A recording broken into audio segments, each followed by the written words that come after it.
नमस्कार दोस्तों, वंदे मातरम। दोस्तों, सभी जो राष्ट्र प्रेमी लोग हैं उनसे निवेदन रहेगा कि चैनल को सब्सक्राइब करें और वीडियो को लाइक करें और शेयर भी करें। दोस्तों, अभी-अभी एक लेटेस्ट घटनाक्रम हुआ है दिल्ली में, और जो ये घटनाक्रम है इसमें मुलाकात हुई है बीजेपी के कुछ बड़े नेताओं और आरएसएस के जो जनरल सेक्रेटरी हैं सर संघ कार्यवाह दत्तात्रेय होसबोले साहब के बीच में। तो दोस्तों, ये तो हम सब जानते हैं कि आरएसएस और बीजेपी में पिछले कुछ दिनों से कुछ ठीक नहीं चल रहा था, कुछ ना कुछ तो गड़बड़ था। पहले जो उनके पहले वाले मतलब जो तत्कालीन जो हैं उनका बीजेपी के अध्यक्ष हैं, उन्होंने भी बीच चुनाव में बोल दिया था कि हमें तो आरएसएस की अभी जरूरत है नहीं। और उसके बाद जब चुनाव में बीजेपी उतना परफॉर्म नहीं कर पाई और लंगड़ी सरकार बनी, तब तब जो दत्तात्रेय होसबोले साहब हैं उन्होंने भी बोला कि ये जो अति आत्मविश्वास था, जो घमंड टाइप जो बातें हो रही थी, ये उसका परिणाम है कि जो सीटें हैं वो कुछ कम रह गई हैं। तो लेकिन क्या हुआ कि फिर योगी वाला प्रकरण भी सामने आया कि योगी को थोड़ा सा डाउन करने की कोशिश की गई, ऐसा भी हमने सुना। लेकिन अब क्या है, अब आरएसएस बीच में आ गया कि नहीं भैया, ऐसा नहीं हो सकता है कि चाहे आप चाहे गृह मंत्री हो, प्राइम मिनिस्टर हो, आप चाहे राष्ट्रीय अध्यक्ष हों, चाहे कुछ भी हों, लेकिन आप पूरी बीजेपी को रिप्रेजेंट नहीं कर सकते। बीजेपी वर्करों की पार्टी है और वर्करों से मिलके ही बीजेपी अब तक बनी है।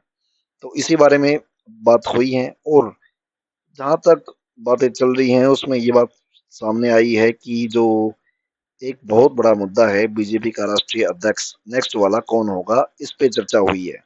और इस पे बोला जा रहा है कि दो नामों के ही बारे में चर्चा हुई है। एक तो हैं देवेंद्र फडणवीस और दूसरे हैं शिवराज सिंह चौहान।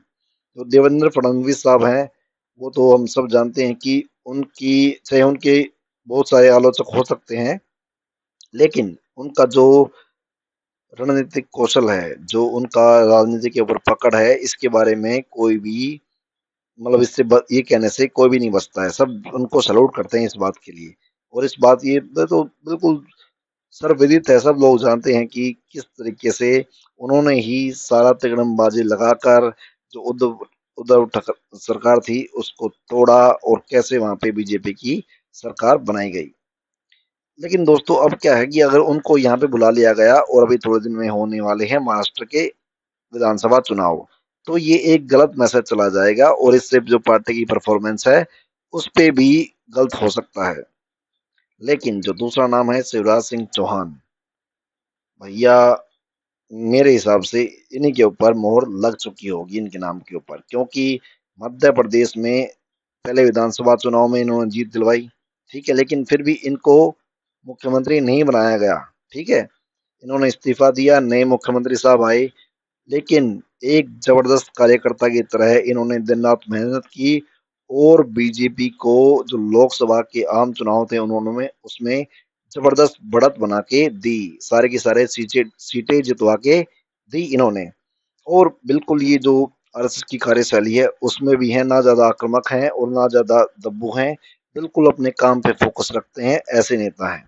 तो मेरे हिसाब से तो जो आरएसएस है, जितना मैं आरएसएस को जानता हूँ, वो लोग बिल्कुल इनके नाम पे मोहर लगा चुके होंगे। और शायद हम गलत भी हो सकते हैं, हम ये नहीं बोलते कि मैं ही बिल्कुल 100% सही होऊंगा, लेकिन ऐसा कयास लगाए जा रहे हैं। तो दोस्तों, ये था बीजेपी के बारे में लेटेस्ट अपडेट। ऐसे ही वीडियोस के लिए चैनल को सब्सक्राइब कीजिए, वीडियो को लाइक कीजिए। ओके दोस्तों, जय हिंद, जय भारत, बाय, टेक केयर।